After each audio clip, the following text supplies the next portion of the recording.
I see some familiar faces already, Andre. I mean, some familiar names. Crystal, great to see you. It's good to see you, Dan. How Um, are you doing? I'm doing great and looking forward to this event. Mhm. I guess we can actually start. I think there's a bunch of us already here, and if people join that later, that's perfectly fine. I think the many of you who've already been to one of our events before will recognize this introduction speech that I always do. But yeah, I just wanted to welcome everyone to our 15th Critical Dialogue on Reconciliation. It's the last one for this semester. This university semester. We're starting again in the autumn, and we're just so excited about the topic today. My name is Lucia. I'm a member of Embrace Dialogue, and today we're going to think together about the role of compassion in conflict and reconciliation.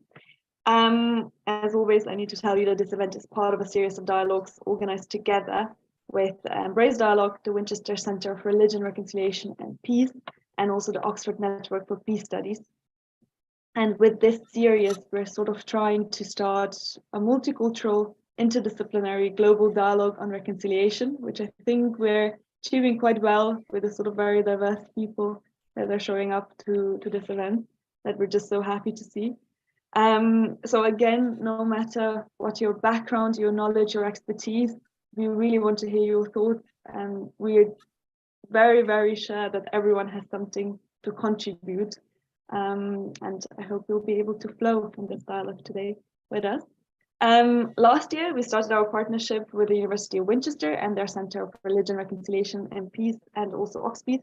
And really, we couldn't be more proud to be able to have made this connection and to work together on something that is so close to our hearts. If this is your first time and you don't know who Embrace Dialogue is, so we're a Colombian peace building organization promoting the culture of dialogue. And in a few moments, Andre will tell you a little bit more about what that means to us and how we try to engage and spread this culture of dialogue as well. We do work here in the UK or around the world, which is often academic, often things like that, so dialogues, seminars, but we also do work in Colombia, also on ground, such as peace pedagogy and youth-led projects. And we really love kind of spreading the knowledge that we get from Colombia around the world, and we also really love learning from other places around the world and bring that knowledge back to Colombia. So in the chat box of the Zoom, I will post a little bit more about various links where you can find more about the projects we do, where you can see all of the previous critical dialogues on reconciliation. And there's been 14 of them now, so there's a lot of interesting topics to explore if you haven't been to any of them before. But also I'll post a link where you can sign up to our newsletter and follow any future events and see what we're up to. And now, again, on behalf of Embrace Dialogue, the Winchester Center for Religion, Reconciliation and Peace and Oxpeace, welcome everyone. I'm now handing over to Dr. Andre Gomez Suarez, who's a senior research fellow at the Center of Religion, Reconciliation and Peace, and also the co-founder of Podemos el Diálogo. And he will convene today's dialogue, and he will also introduce our very special guest, Professor Rothbard. Andre. Thank you, Lucia. Thank you so much for this, and thank you, Professor Daniel Rothbard, for accepting this invitation. We're delighted to have you all here, and thank you for joining. Let me just say that for the University of Winchester and for Oxpeace, it's really important to build this partnership with Rodemos el Diálogo, because it's precisely part of this decolonization of peace building to work with an organization that is based in the South. But also because Embrace Dialogue has 6 principles that are really, really important for the work that we do in peace building, and in particular for this critical dialogue on reconciliation. So allow me to share those 6 principles with you. And I would like to start first with the principle of solidarity, since we are today talking about compassion. Because one of those principles that we promote is that these spaces are for us to put ourselves in the shoes of other people, in the skin of other people, to nurture our compassion, building upon our empathic nature. The second principle for this dialogue today is the principle of generosity. We are inviting you for this hour and a half to give the best of yourself and to be fully present in this space. The third principle is the principle of honesty. We want you to feel that you are in a safe space where you can share your doubts, where you can share your ideas, where you can be yourself, where you can be genuine. The fourth principle is respect. We want to feel that you can listen to other people's ideas, whether you agree with them or not, and through that nurture wonder and awe. Wonder of what you can build with someone thinks something different from you, but the awe that something absolutely new can emerge out of that. The fifth principle is co-responsibility. We want you to feel that in this space, we are all responsible for keeping the space together, that this is part of reconciliation and peace building in itself in such a polarized world, and that interbeing and mutuality is an absolutely fundamental principle for reconciliation. And finally, self-criticism. We want to invite you into this space to be aware of your own biases, to question your own prejudices, to nurture integrated complexity and intellectual humility. So we believe that with those 6 principles in mind, we can create a space in which, as the physicist David Bohm said, dialogue can be a space of creating shared meaning that flows between and among us. As Lucia said, this space is going to be live streamed, so please be aware of that. Let me tell you just the structure of how we are going to go through this dialogue. So in the first part, we are going to do a dialogue with Daniel. Daniel and I are going to talk for about 25 minutes or so. We've been discussing, thinking some ideas together, and we want to sort of set the ground for you to then come in. We ask you please not to drop any question or any comments in the chat box of the Zoom chat. We invite you to keep them to yourself, to try to flow with the ideas that we are sharing, with this dialogue that we are trying to nurture. And then once we open the floor for you to come in, we invite you to share with all of us your ideas, your comments, and your questions. So without further ado, allow me to introduce our very special guest today, who is Professor Daniel Rothbard. Professor Rothbard is a professor of conflict analysis and resolution at the Jamie and Rosalind Carter School for Peace and Conflict Resolution at George Mason University. He specializes in prevention of mass violence, ethnic conflicts, power and conflict, the ethics of conflict resolution, civilian war, and the psychopolitics of conflict. He currently serves as the co-director of the program on prevention of mass violence, and he's also the director of the laboratory entitled Transforming the Mind for Peace, which I'm very happy have joined recently. Professor Rothbard's academic writing includes more than 60 articles and chapters in scholarly journals and books.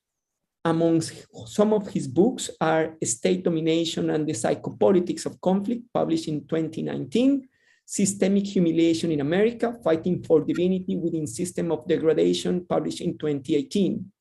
He studied philosophy at the University of Washington and began his academic career at the Department of Philosophy at George Mason University. We have had the fortune of having him as a research visiting scholar at Oxford at Linacre College in recent years. So it's brilliant to have you here, Daniel. And I would like to start then this dialogue with you with a first initial question. We've entitled this dialogue, Compassion, Conflict, and Reconciliation. And even though it might seem quite simple, why don't we start precisely from simplicity? What do we understand by compassion? Yes. Well, first of all, it's a great honor to be part of this lecture series. And in a way, I feel right at home with your organization, Embrace Dialogue, because the principles that you just identified circulate around what in my opinion, compassion as a organizing principle of peace building and reconciliation. And that is the main theme, if I may say, of what I want to talk about today. So what is compassion? Well, the shortest answer, and I am mindful of the time, is it's a psychological state where people have an understanding, sympathetic understanding of suffering of other people, and an associated state that they hope the suffering is relieved, that people are relieved of their suffering. So it's basically an understanding of suffering and a hope that those people suffering will be relieved of their suffering. So fundamentally, it is an other-focused emotion.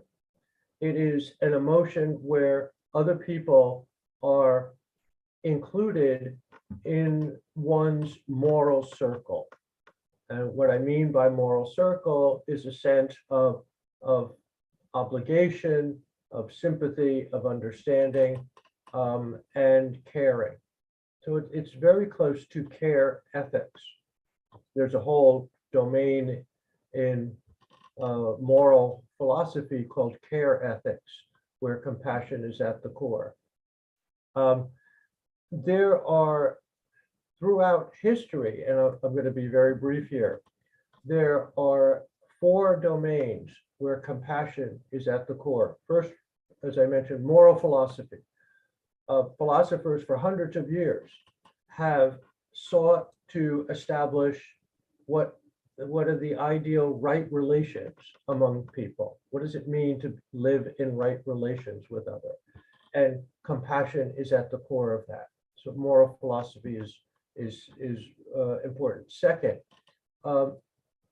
many of the world's largest religions place compassion at the core of their ethics. And this is not only the 3 dominant Abrahamic faiths of Western religion, but also non-Western religions, Buddhism among many others. Third, social psychology has basically identified compassion as clustered within or with other emotions. That is, when people feel compassion, they may also feel empathy, sympathy, caring, or even possibly even pain at the suffering of others. So social psychology, it's a major topic. And fourth, neuropsychology.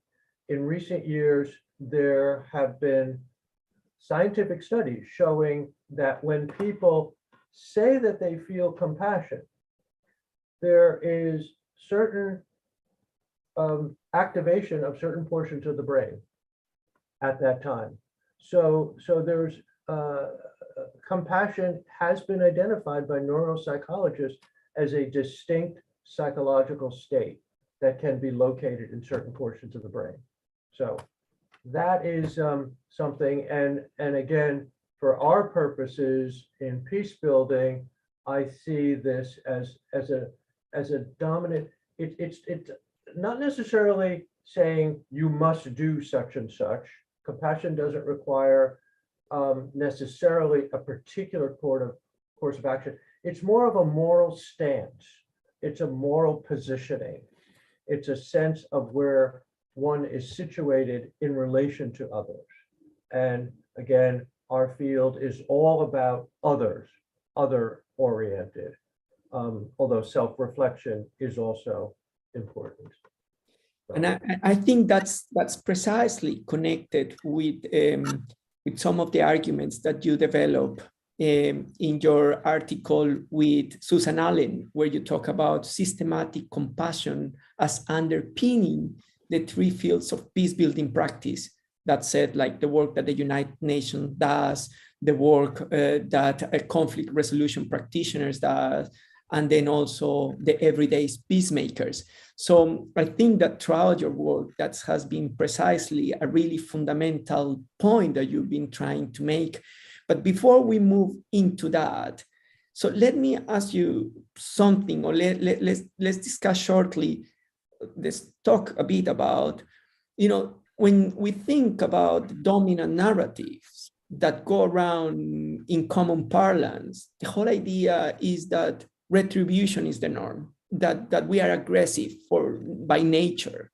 So I just want to pick your brains on, would you say that we are compassionate by nature, or do you need to educate someone into compassion? Right. So that's the most important challenge of our field. So I think most people who are, unless they're mentally deranged, most people have compassion for somebody. I mean, it's basically started as children, compassion for parents or somebody. Most people have compassion for somebody. What happens in conflict dynamics is the compassion is parochial, obviously. Our group, we're compassionate for our people and not compassionate for others. And in a setting of conflict, hostility, the parochial compassion is almost always tied to a threat narrative. That is, our group is suffering, is obviously virtuous, in some cases is pure, but the suffering of our group is a result of the layers and layers of threats, presumably, that the enemy is imposing on us. So it's that parochial compassion that needs to be broken. That is the challenge. And to address your question, I don't think people are basically have certain character traits, but no one is born inherently without compassion. That is, all of these moral emotions that are clustered. Even the neuropsychologists say that the structure of the brain basically can change. That is, the tendency for somebody to have a particular emotion can actually change under certain circumstances. And this is a process called neuroplasticity. Neuroplasticity roughly means that the structure of the brain can change with experience, with knowledge, with some kind of interaction. It's possible to change. It is always possible to change under certain circumstances. And to address your question directly, the challenge is to identify those circumstances. So there have been certain kind of like experiments, and some of the experiments are in the laboratory where basically compassion has been induced. Certain neuropsychologists, one well-known neuropsychologist named Olga Klimecki, has basically carried out experiments where the tendency to feel compassion is enhanced under certain circumstances. That's an experimental situation. There's a radically different kind of situation where and I know of an organization where compassion is promoted among people who live in conflict zones. So there's a village in Italy called Rondine, Rondine, where people from conflict zones live and learn about peace building for 2 years. And in many cases, these are young people getting a master's degree, they are confronted with people representing the enemy group. And so one of the goals is to foster compassion. Nobody can tell people to be compassionate. That is, the technique is not, has to be balanced with a sense of humility and care. It's not something people will just, the people who have this parochial compassion, it's not the sort of thing that can be instructed or obviously not coerced. it has to be induced under certain conditions. And I think the conditions depend on socializing this. And let me just also mention that one person who has written extensively about this is also my colleague, Professor Mark Gopin, who is a well-known, actually world-renowned expert on religious-based peace building, and also somebody who has advanced this theme of compassion as central to long-term peace. Thank you, Daniel. That's great, because then I guess we could talk a bit about what happens to compassion in the middle of conflict. You have already mentioned this, but so would you say, and when we're thinking about breaking a conflict cycle, would you say that there is an intentional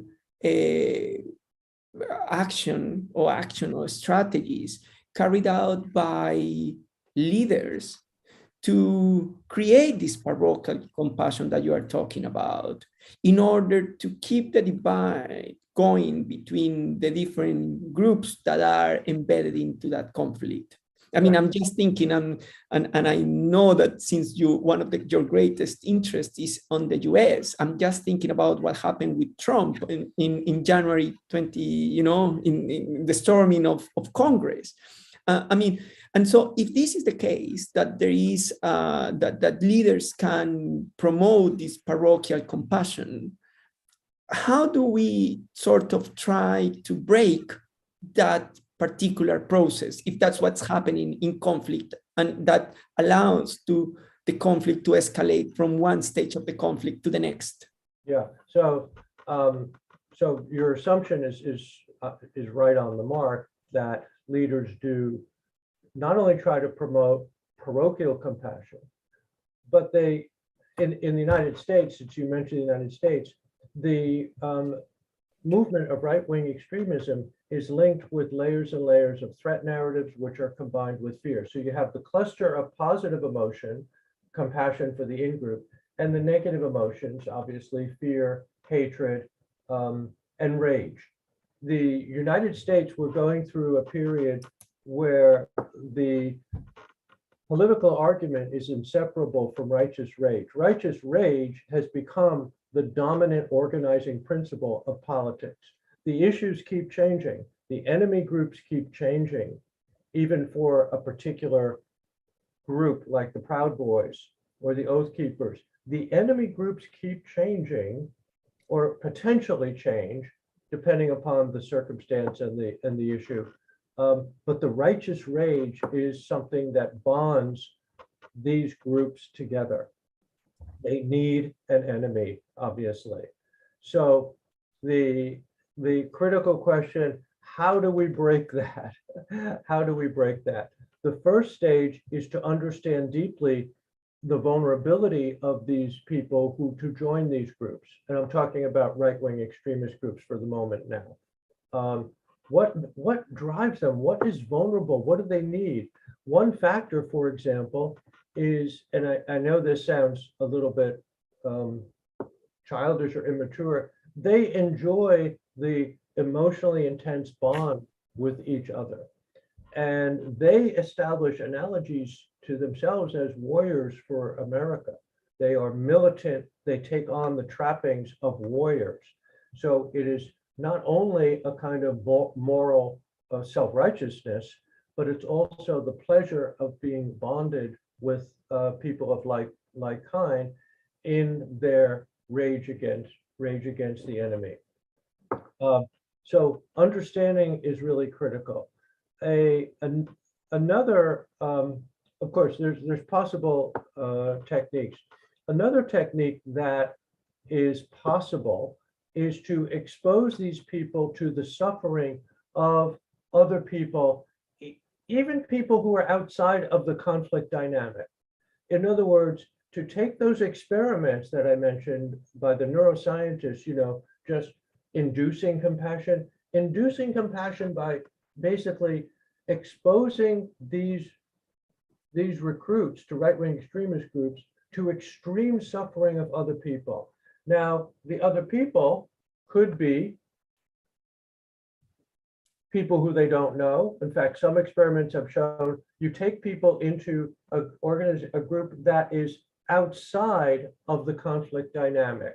So bring people engaged in the conflicts in Israel-Palestine to Northern Ireland. Bring them to a region where the region, has experienced long-term hostility and of course violence, such as Northern Ireland in recent decades, and expose them to the dynamics and the suffering of the people. This is a technique that has been attempted in some cases. I think it's mixed results as far as I know, but I don't mind trying this type of technique. So that's one technique, is exposure of people to suffering of others, even people who are outside of that conflict dynamic. And listening to you, I can avoid stopping a memory that is coming to my head of something that happened in the middle of the peace process between the Colombian government and the FARC. That actually is a pretty good example for this that you are mentioning, because I guess as some of the people who are in this room are aware, in the middle of the negotiations between the Santos government and the FARC that took place in Cuba, in Havana, Cuba, they decided to bring 5 delegations of victims of the armed conflict to talk to the negotiation parties. And there was just one condition. The condition was that the negotiation parties had to listen without interruption the testimonies of the victims, and they could not respond to what the victims were saying. But of course, the victims had also one responsibility, and it was that they couldn't take more than 20 minutes to give the testimony that they wanted to give. And the party, so the international community supported these efforts, and 5 delegations of 12 victims each were brought to Havana. Now, when you listen to some of the interviews that were done with the negotiation parties, both of the FARC and the government, because they were sitting in the same space, and you were asking them after the signing of the peace agreement, what was one of the most important moments for them to decide that they needed to sign this peace agreement with the transitional justice mechanism of the center. What they say is that they have seen the suffering of the victims in a way that they have never seen it before. So I think that was a way of awakening that compassion for the suffering of the other and recognizing the role that you have to play. And this is really interesting because the victims that were brought to these sessions were victims both of the FARC and victims of the state. So in that negotiation teams, there were members of the Colombian army having to listen to mothers of victims who have been forcibly disappeared by the army, and they had to face these victims, just like the members of the FARC had to listen to the stories of the mothers who have lost their children because they have been fighting against the FARC in the war. Would you say that this is a good example of how compassion can be activated in the middle of peace building? Well, it's a great example. And I think it illustrates something that we as peace builders know for a long time, that the deliberations are not always based on rational calculation of power. They're not always. Of course, power is embedded in everything, in all of our lives. But sometimes changing people's perception requires a shock. And what you're describing may have been a shock. I don't know the details. I'm very curious to find out more about your example, Andre. I'd like to learn more about that. But it's a shock because it breaks through their crystallized categories. And, we all know what the crystallized categories are. We're pure and they're the devil. and whatever suffering they experience, they deserve, whether we induce it or not. So this is a shock. It could be in some cases like a fundamental existential moment. It's existential because you say, well, my existence is based on these crystallizing categories, and then you have this kind of shocking event. And I think that kind of experience, you're also speaking to something very important, and it's called activating curiosity. So curiosity is a absolutely critical aspect. And I appreciate, Andre, the fact that you said they have to be silent for 20 minutes. They have to listen. And obviously they have to, probably the facilitators guided them on their moral positioning to them. In other words, respectful, I'm guessing here, again, they must be respectful, they must not interrupt, no character assassination, and so on. What we simplistically call civil dialogue.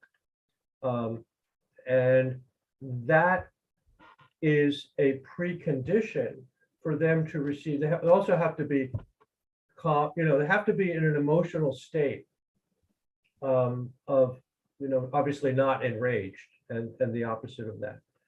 So I think I'd be very fascinated to learn the preconditions of that, and of course the details of how that took place. Well, no, I think, this is, again, as I always, so many ideas coming after the things that you have said, but I'm aware that we call these dialogues critical dialogues on reconciliation. So we have spoken a bit about the role of compassion in conflict transformation, and it's fine, conflict transformation, but I don't know what's your definition of reconciliation, but for some people, reconciliation is something that goes beyond conflict transformation, probably. There are many definitions, it's a very contentious term, but this is a critical dialogue on reconciliation. So I need to ask you, I guess everyone is wanting to know, so what is the role of compassion in reconciliation processes, or how can we activate compassion for something that goes just beyond the conflict transformation and tries to move into the realm of reconciliation? Right. Okay. So as you say, there's not only many different definitions of reconciliation. I'm still looking for the best one, and I don't know what is, but there's many, many different processes that fall under this term of reconciliation. So one process is basically to engage, as your organization does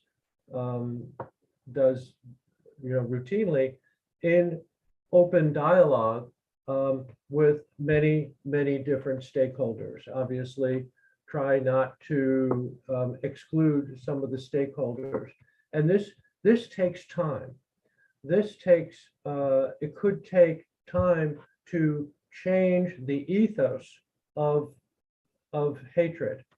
And it may take a kind of embedded experience, that is, people living side by side, people working side by side. Oftentimes, the dialogue is advanced by not talking about the conflict. There was one method, by the way, in conflict resolution advanced many years ago called problem-solving workshops, where you talk about the conflict, and that method has its potential. But in some cases, it's the emotional sharing of experiences. One thing in your example, Andre, that you just cited about listening to others, it establishes a kind of moral bond between, when they listen to people who are suffering, it's possible to establish a moral bond to people who are suffering, and even among the contesting participants of the workshop. That is, if they're both hearing about the suffering of certain victims of war who were innocent victims, such as famously the mothers of the disappeared in many countries, including Colombia, it establishes a shared experience among the contentious group members. And this, again, this experience is not reducible to rational calculation. It is, it draws upon, as I say, it draws upon the potential for caring that most people who are, unless they're mentally deranged, most people do have that potential for caring. So I think that there is a place for this.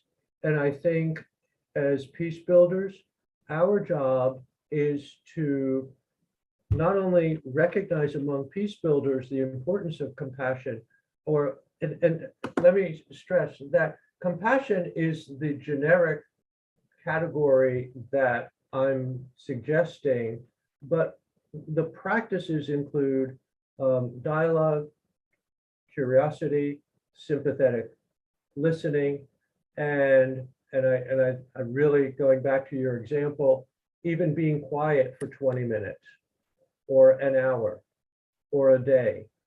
And there have been psychological studies showing this, even meditation.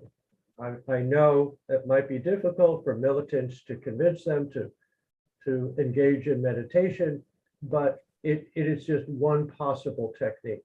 And our job, I think, as advocating peace building, is to systematically organize the efficacy of these techniques. In other words, to do this is systematically, to do this with empirical evidence. What works under what conditions? What does not work under such and such conditions? Your example of the people listening to those who are suffering will work under certain conditions. It will not work under other conditions, I'm guessing. And our job is to find out what those are.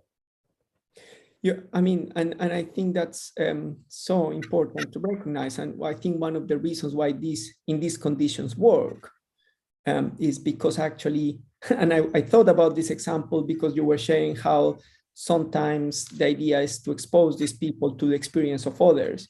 And in this case, it was the possibility of the negotiation teams being outside Colombia, you know, like being in a different space. And the victims being able to fly there and to feel in a safe space, disconnected from, probably that created an additional condition that was such an important thing to do. And I think that the setting is so important, as you mentioned, that when I go back to the experience of Rodemos el Diálogo, in the spaces that we created, I can see that under conditions of trust, under conditions of, sort of low profile, after creating spaces of dialogue in which people sort of knew that the people who were sharing the space were people who had been constantly participating in previous spaces, people open up to be transformed with the testimonies of someone else and rehumanize the other. Yeah. And I always, I'm not going to go into the details, probably, in the unfolding of this dialogue, we could talk about that, but I always mention one of the experience that we had the first time that we brought a former commander of the FARC to meet with members of civil society in Colombia, right in the middle of Bogota, the upper middle classes in a neighborhood called Rosales. And they had just left the jungle of Colombia 3 weeks before. And all of these Colombians who were sitting in that peace breakfast had never, ever in their life met in person a guerrilla fighter, a former guerrilla fighter. And suddenly they were sitting in that breakfast, listening to one of these commanders.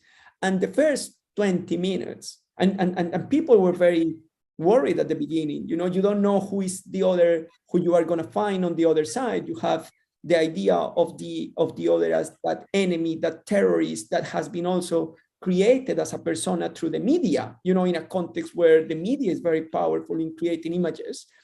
But in the first 20 minutes, the whole idea was asking that person who you are, why did you join the FARC? And the testimony of the suffering that that person had gone through, Right. that pushed her into that direction, I could feel it in my body. I mean, this was not talking to my rational, logical mind. It was talking to my heart, telling me there is a human being here who has suffered a lot. And if we find the common humanity, once you feel that compassion for the suffering of the other, you activate a process that allows you to mend relationships in the first place, where you just connect through that space and move forward. So this is what you have brought into my head, listening to what you have told me, but I know, Daniel, that we want to hear from others.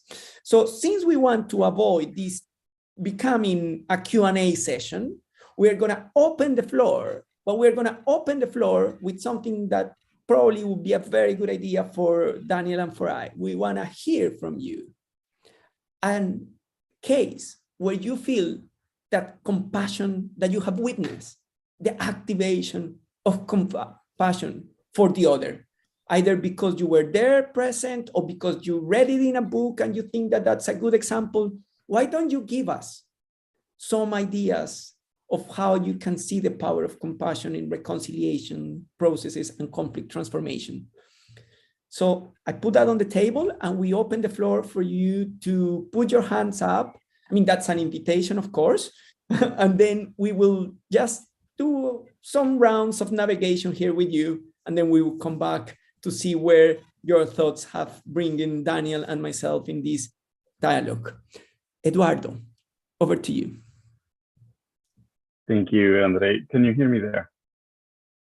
Great.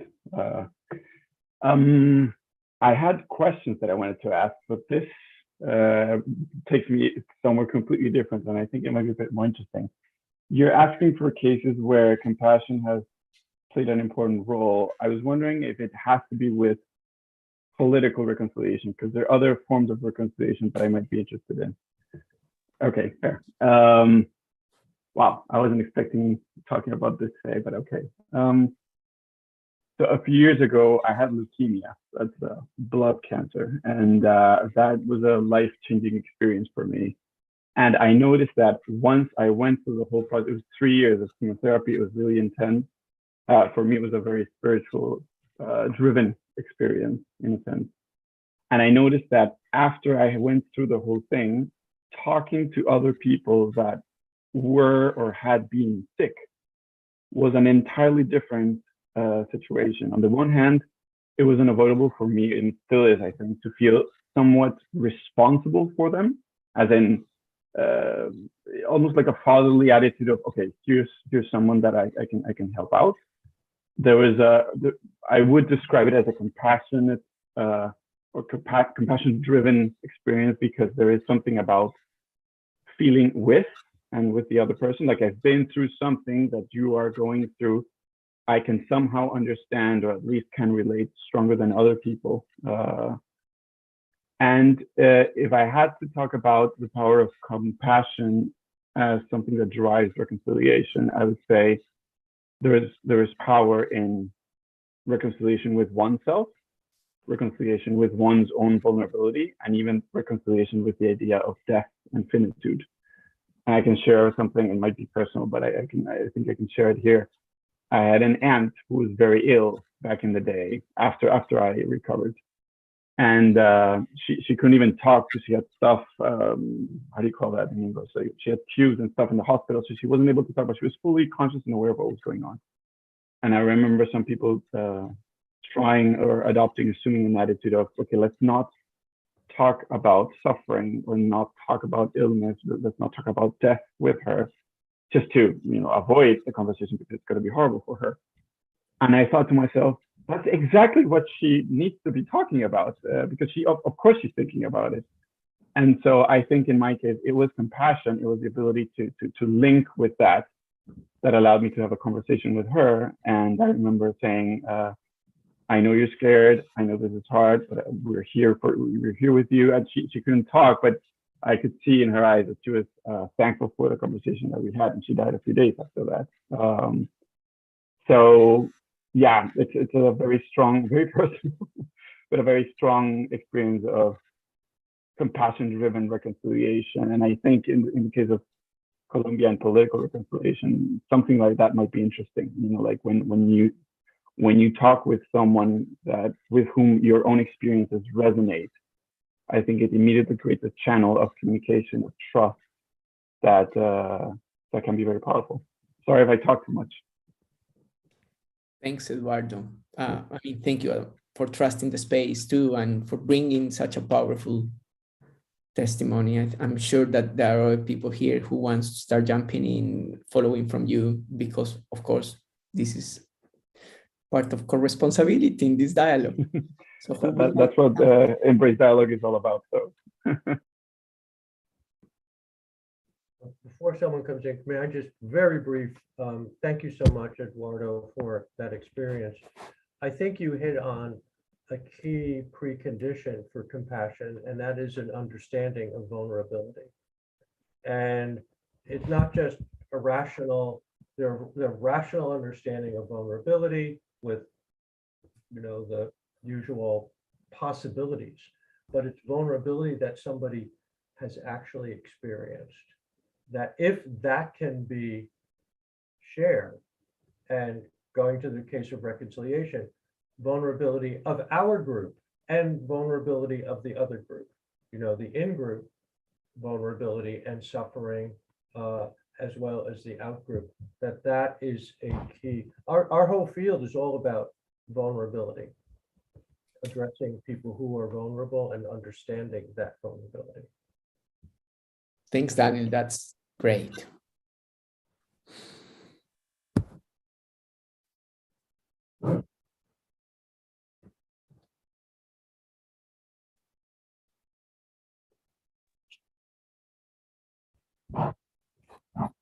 Crystal, please come in. Yes, I guess I can talk about my experiences in the US with, the polarization in the different groups.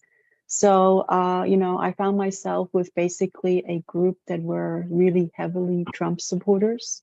Their ages varied. A lot of them were young, but there were also some older people. I knew some of them from previous, prior to this Trumpism coming up. It used to be you were either Democrat or Republican, but then you were also, moderate or whatever. But it was kind of strange to find yourself in this place surrounded by 50 people or so, where you knew you probably were the only one who didn't quite agree, with what they were thinking and doing and saying. But I wanted to just, what would I do? So I think the first thing I decided to do is just to be okay with being uncomfortable and just maybe being quiet and listening, and try not to voice my political counter, views or whatever. And I think what it was really amazing was that ultimately I found myself talking about everyday life experiences, including what they really cared about, what were their fears. There were questions that were not about my political views, but they were centered around, is there going to be war? What will it do to my children? Are they going to be sent into battle? And all these uncertainties about, having jobs and everything. So I wanted to, kind of ask, how important is it to also focus on relationship building when it comes to compassion? Great. Before Daniel responds that, we're going to go to Lucia to see what Lucia has to say, and we are going to let others come into this conversation to create this stream of meaning together. So Lucia, over to you. Thank you, Andre.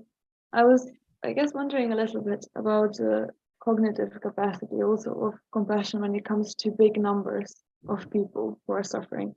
Because I know that, from studies looking at charitable behavior, for example, people have an easier time, or they're much more likely to donate money if they have the single identifiable victim with a face, with a name, even if the cause is a natural catastrophe. But if they can see who exactly they would be helping, they're more likely to do so. And I guess part of it is that someone with a face, with a name, you can relate to better. But I guess the other side is also feeling the possibility, like being cognitively able to embrace the pain of one person, but maybe less of thousands or of 100,000s, and wondering what your contribution, your compassion can even do. And so I guess I wonder about the ability when there's a huge number of people who are suffering, or a huge number of people you would have to show compassion to be able to engage in reconciliation. Whether the pain of it, of engaging with that, is so big that we try to sort of stop it by preventing our own compassion to protect ourselves from feeling everything. But that's a thought. I'm gambling a little bit with the theory. Thanks, Lucia. That's great. Should I reply? Well, let me go in sequence, if I may, with Crystal, on Crystal's point. So of course that I see relationship building as the most important aspect of these compassion practices. And we know, and I'm guessing you also know, that relationship building basically breaks through the stereotypes. We are in the United States, we are so bombarded by forces of objectification. The news media continually focus on violence, which of course the violence has occurred, but the dehumanizing aspects are so powerful in the United States and in other countries where conflicts are prolonged, that relationship. I have a neighbor who is a family, very strong Trump supporters and supporters of certain right-wing groups. They are the nicest people I've ever met. And frankly, I'm not in a situation of official or formal dialogue, but the relationship, if I were to engage with them, it would be almost a pleasure because of their kindness, their generosity. It's just who they are. They're just very generous. They have 3 beautiful children. So I think relationship building is absolutely at the core of these practices. And many times it involves not talking about the conflict, which I take it, Crystal, you're suppressing your political sentiments and ideals there, not talking about it, obviously, to be very tactful. I'm thinking of what you were saying, and before probably we go to the other question of, or the other comment made by Lucia, if you want to address it, and then we can go to listen to Tom. I was just going to say that, yeah, of course, and it's like sometimes that strategy, and I wonder to what extent is more difficult when you engage in what's called agonistic dialogue, when you actually sort of focus on the radical disagreement, where you actually, instead of running away from the conflict, you move right into the conflict, like a bit like when John Paul Lederach talks when he talks about the journey towards reconciliation, and is that you walk towards the face of your enemy. You don't avoid it, but you just actually, and I guess, this intractable linguistic conflict sometimes, when you feel that really, the other is such on the other side of what you are thinking, it's sort of, at the beginning, it's very difficult to nurture your compassion. But I guess when this sustained agonistic dialogue takes place, what you can see is that your imperfect thinking is also reflected in the other. And that sometimes the other is trying to build up coherent arguments that are totally opposite to you and then contradict itself, just, and that keeps the whole thing going. And then you suddenly can step for a second and just, instead of judging the other so harshly, you can just embrace the compassion and see in the other your own imperfections, and somehow let like the tension sort of somehow dissipate and move on into that sort of agonistic dialogue, because you don't want to move away from it until you find the possibility of existing and coming out of this with something new that is unexpected and you cannot foresee. So that makes perfect sense if we combine the fact that this is an emotional experience, that the agonistic dialogue, obviously there is a time, and people have studied the tendency of people to have different emotional experiences over time. If there's a 5-day dialogue, the first day tends to be more intense. The second day might be a repetition, the third day, and so on. So there's a cycle within like a 3 or 4 or 5 day dialogue of emotional intensity. And that is relationship building. It's a different kind, following Crystal's question, it's a kind of relationship building. And equally important, of course, are the backstage events. If you have dialogue, the breakfast, lunch, and dinner, this is equally important to relationship building among people who have that. Again, we need evidence-based research on understanding which technique is productive under particular circumstances. That is, sometimes it is agonistic dialogue, other times it's avoiding the conflict, at least temporarily, and promoting relationship building. I think we're going to go to Tom, probably after listening to Tom. I'm sorry, Lucia had a question. Yeah, okay, so you wanna, okay, let's go to that, and then we go to Tom. Yeah, so Lucia, yeah, great question about the cognitive capacity for the distant other. Very, very difficult. Compassion, and you study psychology, so you know that emotion, there's no mental barrier between emotions and cognition, that the moral emotions do have a cognitive component to it. Understanding, as I said, compassion is sympathetic understanding. That means a realistic cognitive understanding of people's suffering. But the problem you mentioned is so severe. Do we have compassion for people living around the world who are in extreme poverty? It is very, very difficult. And that, I have to say, is one of the limitations with everything that I've been suggesting. It requires experience, and that experience is obviously limited through space and time, obviously. I don't have a great answer for your question, quite frankly, Lucia. How do we have compassion for people who are suffering, who we will never meet, possibly? So that's my inadequate answer. Yeah, I mean, it's like that. That's a tremendous challenge in everything. It's like when you need to be aware of something in order to develop that. But there are definitely an amount of things that we not know that we don't know. And if we don't know that we don't know, we just simply cannot, if we were talking about compassion, if you are not aware of that suffering, of that happening out there, how can then you know that you're feeling compassion for something that you don't know? Which is going to take me towards the end, towards a very difficult question that I want to, a big, not question, but towards a really interesting section of this dialogue that I want to open up with you with something that you've been talking about, evidence-based, because then we are going to get into another of the challenges when we are thinking about how do we know the things that we know, but let's go to Tom, because we keep him waiting for a long time. Thank you, Andre, no problem.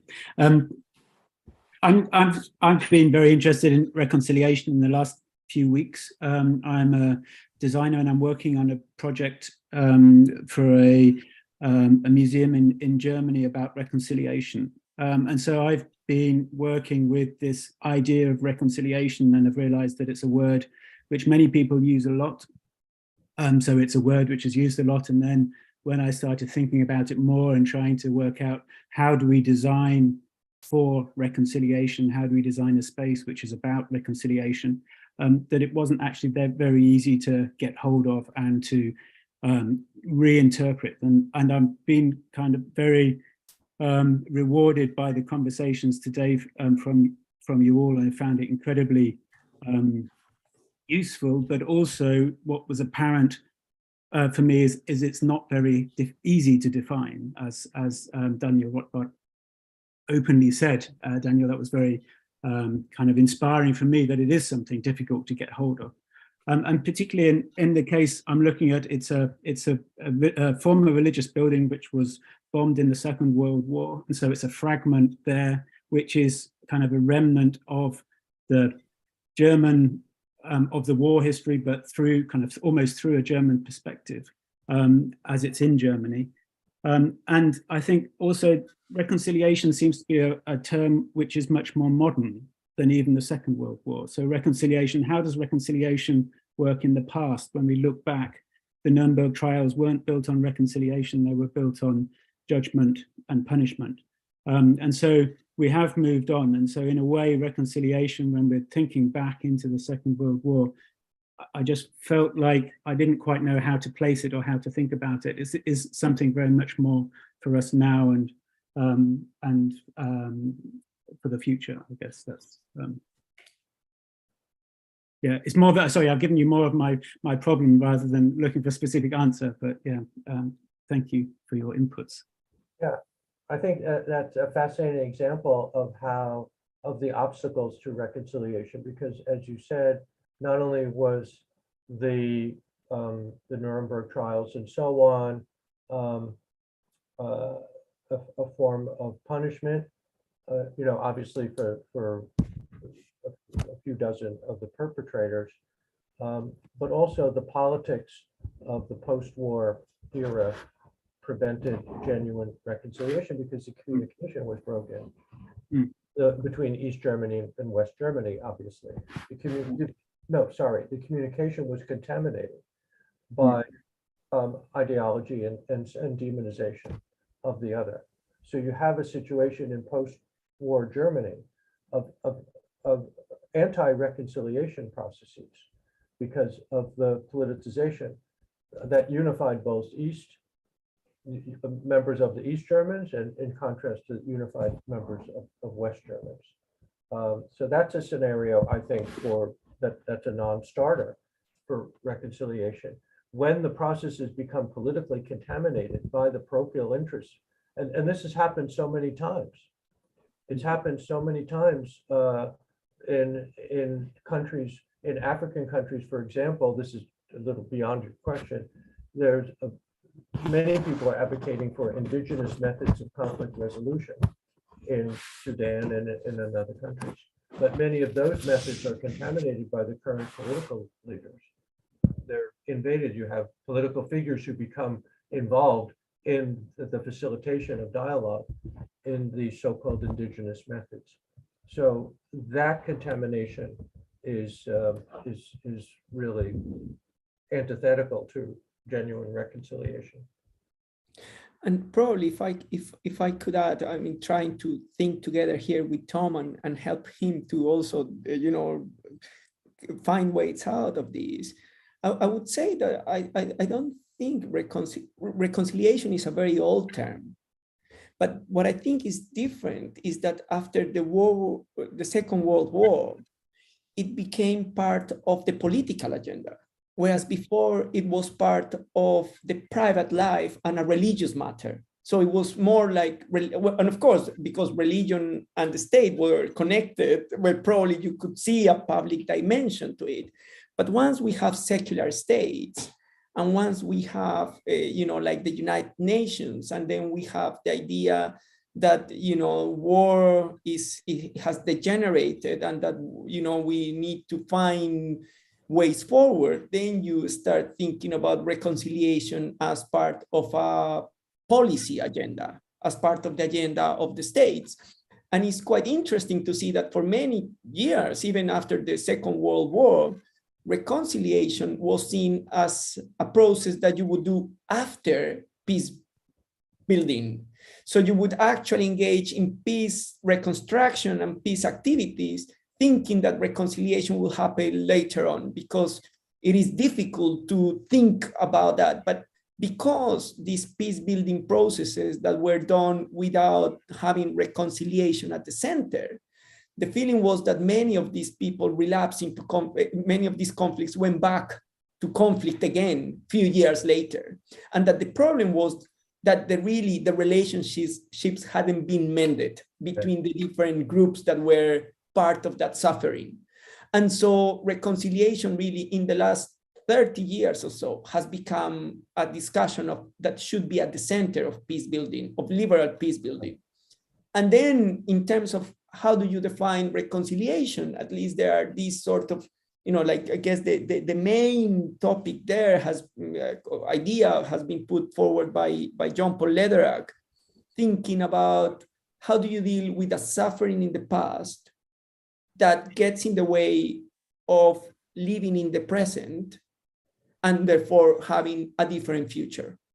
So it's a multi-timeline process of mending something that doesn't allow you to have a meaningful present, and for that reason makes the future between these people far more complicated and difficult. Yeah. I don't know if you would agree with that, Daniel. Yes, I do. I mean, Lederach is an inspiration for this, for reconciliation, and his reference to the past. The past is all about the present and future. Sometimes the memory is accurate, but not always. But the past is so much about the present and future. What is needed for the present? What is the vision of the future? Then that frames how we look at the past. And so if we think in this time frame between the past, the present, and the future, when we think about compassion in relationship to reconciliation, is compassion about dealing with the past? Is focusing more on the present? Is moving more in the direction of the future? How can we talk about compassion in this context? So I think the answer depends on which technique. So for example, Truth and Reconciliation Commissions, obviously, they are a well-established, important part of reconciliation in certain countries. There's been about 40 or 45 with the South African TRC as the model. Whether it's successful or not, I think it's important, as many people have done, is analyze what were the underpinnings, what were the values, how was memory addressed, truth-telling and so on, apology and so on, how was that addressed? And of course, that was not perfect. None of them are perfect, but it is a serious attempt at putting moral emotions at the forefront. And the fact that Desmond Tutu is a member of a faith tradition is not a coincidence with respect to his priority given to compassion and caring, and including in the moral circle, even the advocates of apartheid. This took tremendous moral courage on his part to basically recognize the vulnerability of advocates of apartheid in South Africa, and seeking, of course, for long-term reconciliation. So all of the question about definition, I'm frankly less concerned about the hundreds of definitions of reconciliation, and more with the practice of certain and how do we reflect and learn from practice. So that TRC, it's about memory, it's about moral emotion, it's about current political situation, and so on. So that's one form of practice. Great, thank you, Daniel. So I think we have lots of the ideas again put on the floor. So again, let's open the space for any new comments, ideas, questions. that come to your mind, so that we make this, as Daniel say, an inclusive process where we have many ideas joining in this stream of meaning. And I'm happy to entertain disagreement. Maybe I haven't been controversial enough. I have a whole bunch of things that you're going to disagree with. You want one? Why don't people in the United States, why don't peace builders actively seek out to have dialogue with the Proud Boys? Actively seek out to have facilitation discussion with the Oath Keepers, even with the Klan. Where is that? There have been, with the Klan, there have been occasional attempts by individuals. Famous attempt by an African American in Colorado and others. But our field should be proactive in promoting understanding alongside with criminal prosecution. That's not instead of criminal proceedings for those on January 6th who broke the law. Of course, those proceedings have been very intense. There's almost 500 people who have been indicted for that episode. But in conjunction with that, there were still about over 1,000 people who have not been arrested for January 6th. Why not promote dialogue and direct communication? And dare I say, being quiet for 20 or 40 or 60 minutes as we listen, and we being peace builders. And maybe even, to go further, suggestion, bring in representatives of the groups who they consider enemies. Now, I'm well aware that this idea would be considered a form of violence to the groups who were victimized. But it is possible that some people from groups who are seeking long-term peace might represent those vulnerable population groups. So there's different possible techniques, and I don't see our field of peace building, broadly speaking, I'm not aware of concentrated, serious efforts on a scale of a Truth and Reconciliation Commission. United States needs a TRC on so many issues. And I suspect other countries, I suspect Colombia does, but you're the expert on Colombia, I'm not. But Daniel, now that you mentioned that, and I'm gonna pass to Lucia, what you are mentioning is so important, because if we move to the case of Colombia, in Colombia, we have a president that is actually saying what you are saying, that is saying, we need to go and talk to the enemies. We need to go and talk to the paramilitary groups. We need to go and talk to the guerrillas. We need to talk to the criminals, to the drug traffickers. We need to think and we need to believe that dialogue is a solution for this. And he gets lots of criticism by former peace building practitioners who think that this is not possible, that he hasn't a good strategy to make this happen. So you're absolutely right. I think there is a double standards here going on in many people who are, active in peace building activities, but actually do not believe in the power of nonviolence. And this makes me think a bit when you said, I know that what I've suggested could be seen as violence against who suffer violence, makes me think a bit about the work of Judith Butler in The Force of Nonviolence, when she says that many times nonviolent resistance activities are labeled as violent activities in order to delegitimize the power that they have to disrupt the continuation of violence. So I think it's very brave to promote these sort of things. And sometimes in the case of Colombia, in Rodemos el Diálogo, we try to all the time support this idea that there are no limits for dialogue, that you need to engage with the other and finding the other, the humanity and the vulnerability of the other, to try to find a way out of violence that is non-violent.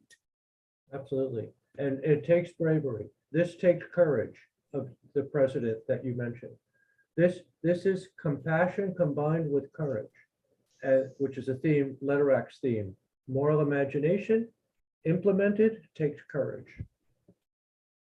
Great. This is okay. Let's go to Lucia. I think on what you were just saying, I think I also have a controversial idea of how we could maybe tackle this. But I think the other thing, I think one is a political question in the sense of engaging with the enemy is violence against the victim. But I think there's also a personal side to this. And I can't really, like, I don't understand the American picture quite as well, although obviously it's in media everywhere around the world. So we know a little bit more probably about the US than the US knows about our countries. But like, if I would go back to Slovenia and like kind of look at the situation in my country, I feel there's also the engaging with the enemy sort of feels like it would almost feel like betraying the people close to you if they've experienced something, right? So there's a level that feels like being in the presence or even allowing to listen to them feels wrong, has like a level of like a moral disgust that we should sort of like try to stay away of. But at the same time, I completely agree that is the way forward. So I think like perhaps it's a marketing issue. Perhaps instead of saying we're doing dialogue, we're listening. If you market it as research into understanding, like something you said before, so it's more like just to get a foot in the door to be able to create that contact. Not completely sincere. If you go in there with the aim to actually do dialogue and do listen at the end. But it might be an easier way also for Petra, I suppose, in Colombia, if instead of saying, let's talk to the enemy, say, let's understand the enemy. I don't know if it would do anything, but maybe. Well, absolutely. Where our field is so drawn to advocacy. And advocacy comes out in the way that you mentioned, Lucia. If you are committed for advocating and defending the vulnerable group, and of course, there's such moral force in doing that. Of course, it's for us as peace builders. Then, as you say, Lucia, how can, this is betrayal if we sit down and exhibit sympathetic understanding for perpetrators of violence. I've said this, and maybe there's another question. I've said this in other forums, and I often get criticized for the proposing that the victim has to relive the trauma. And the answer is, of course not. The victim doesn't have to relive the trauma, but some of their colleagues, the representatives, somebody who represents them could, or at least should be invited to participate. So it doesn't have to be people to relive trauma. Absolutely, that would be cruel. But we need to get over this idea that we're betraying the integrity of people by doing this. Yeah, thank you, Daniel. I can see Paul Newman wanting to contribute and to join us in this dialogue. So Paul, over to you. Thank you. Thank you, Andre. I'll lower my hand, or you can. Can you see me, or I can't? Yes. Yes. Can see okay, I'm happy. I'm just looking at you. On a lesser scale, on a very micro scale, what I've been hearing, and particularly what was said just now, brings to mind the penal justice difficulty of restorative justice when sympathy for the victim entails some kind of empathy for the perpetrator. I worked as a prison chaplain for 20 years, and I wrestled with that because I recognized the profound humanity of many offenders who often had been abused or misused in their own life experience, and the hostility that could result from being an advocate for these, and there's a kind of snobbery.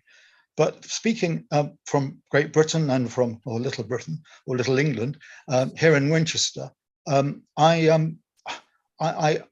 aware of the long and patient process of peace building by all sorts of agents and agencies within, say, Northern Ireland, and where that has continued, drawing on faith traditions, sometimes trying to build reconciliation, even though it's a more secularizing general culture in Northern Ireland now. But the tribal affiliations and resentments go deep, and yet the common spirituality between Catholic and Protestant does include the central injunction to love your enemies and bless your persecutors, the radically countercultural saying of Jesus in the Gospels. Now, similarly, the United Kingdom is having to come to terms now with its the colonial, cultural and political background of slavery. And for many years, unlike the liberation movements in Africa, the Anglo-Caribbean nations and territories were very, very, very suffused by a loyalty and love of things English, because the whole of their education had been Eurocentric or British-centric. And in the last 20 years and the last 10 years, there's been an increasing sense of alienation and resentment based on ancestral wrongs. And now they are foregrounded. And there's a big opportunities, a big process going on now from Black Lives Matter from, say, 5 years ago, which had a lot of backwash and resentment in this country by people who were threatened by that. And now nobody dares confront or argue with the fact that Black Lives Matter, because now we do know, before we were ignorant. So I think the themes that we're addressing are very live for me, particularly as I'm both an Anglican, but also involved with the Quakers. And internationally, the Quakers are very, very keen on the peace and social witness and doing it at ground level in ways which practitioners like yourselves from an academic background want to monitor and in a sense, affirm and learn from. So Daniel, thank you. I'm just putting this into the mix of awarenesses and contexts. Thank you, Paul. Thank you so much. And it's a great contribution, and that's precisely what we expect of this dialogue. I know that we are getting short of time, and I would like to, before giving one last chance for Daniel to do a final reflection, to ask someone in the room if who hasn't spoken, if feel the need to speak or to ask a question or make one final comment before we start wrapping up, so that you know that this space is also your space and that your comment, your idea is very welcome to join this stream of meaning together.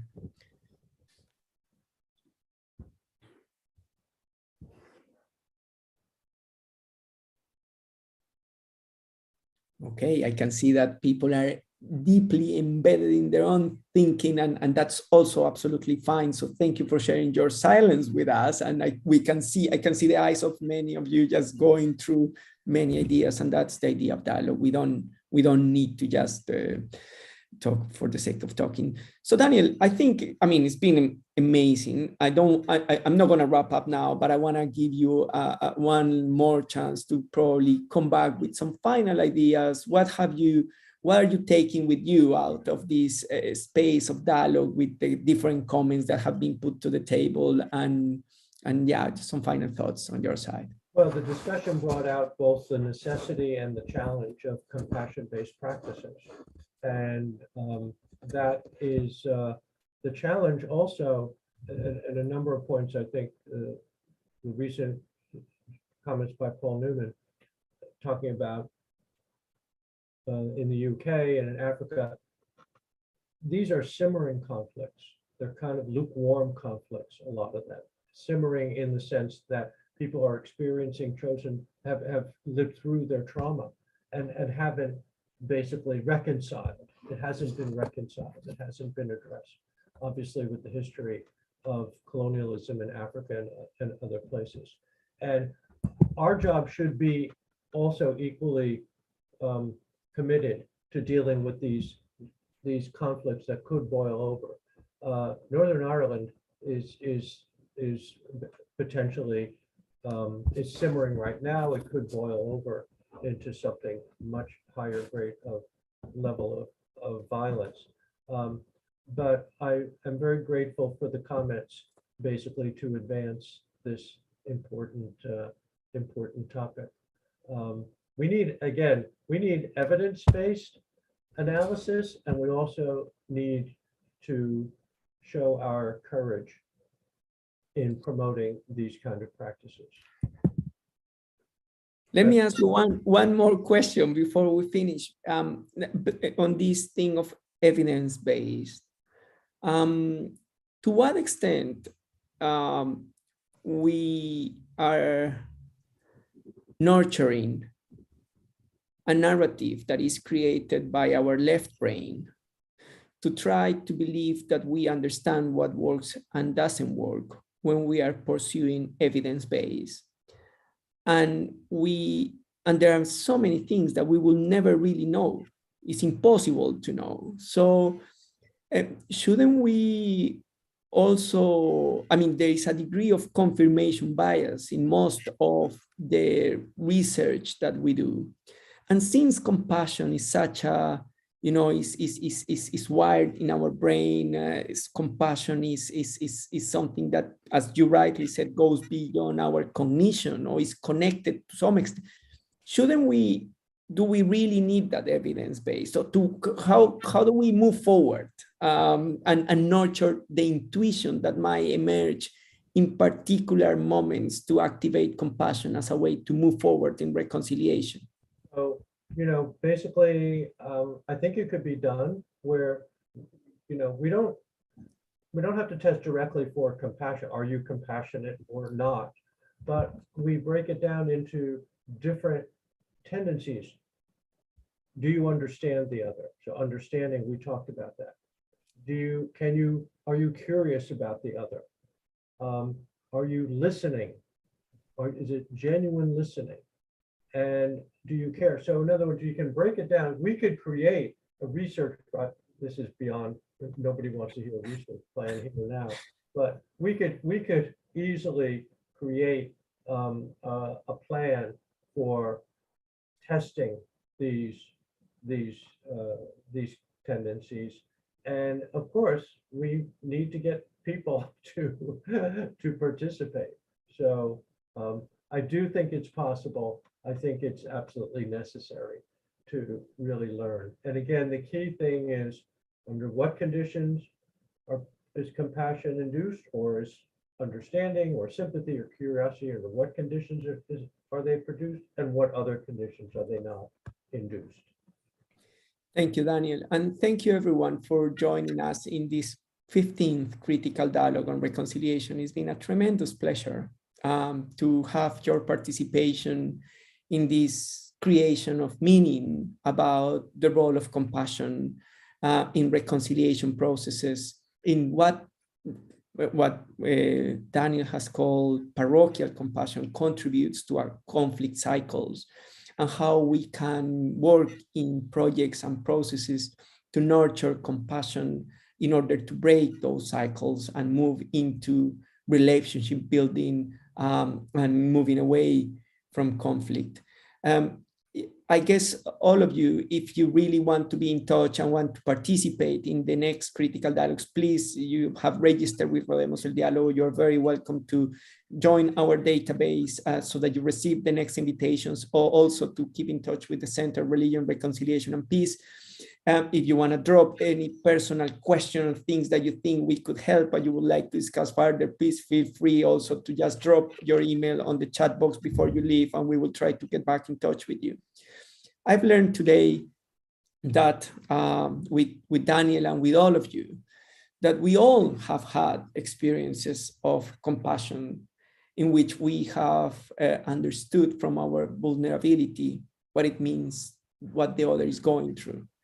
And that is a really powerful force in a moment in time when we think that the world is being more polarized about particular issues, the US, Colombia, Europe, the UK. It is really important to think about the role of compassion. I think Daniel has invited us to think about what are the conditions that make this activation of compassion possible, how in some moments can work, and in some moments those situations cannot work. I hope that you all continue thinking about this. For me, there are lots of questions still going through my head. You know, in particular, this question that if compassion is something that is something that we are born with, how we also counterbalance the negative messages that are sent through the media that nurture our aggression.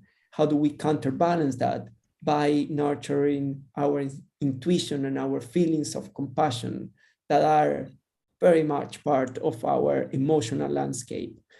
With that in mind, I would like to ask everyone, if you can, to turn your cameras on and to turn your microphones on, and to give a round of applause first to Daniel for, you know, being the inspiration for this incredible dialogue, but also to you and to all the people who participated here in this space today.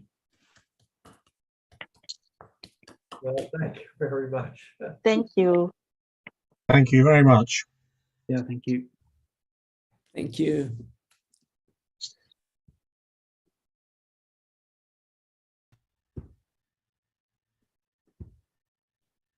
Lucia, how you stop? Can you?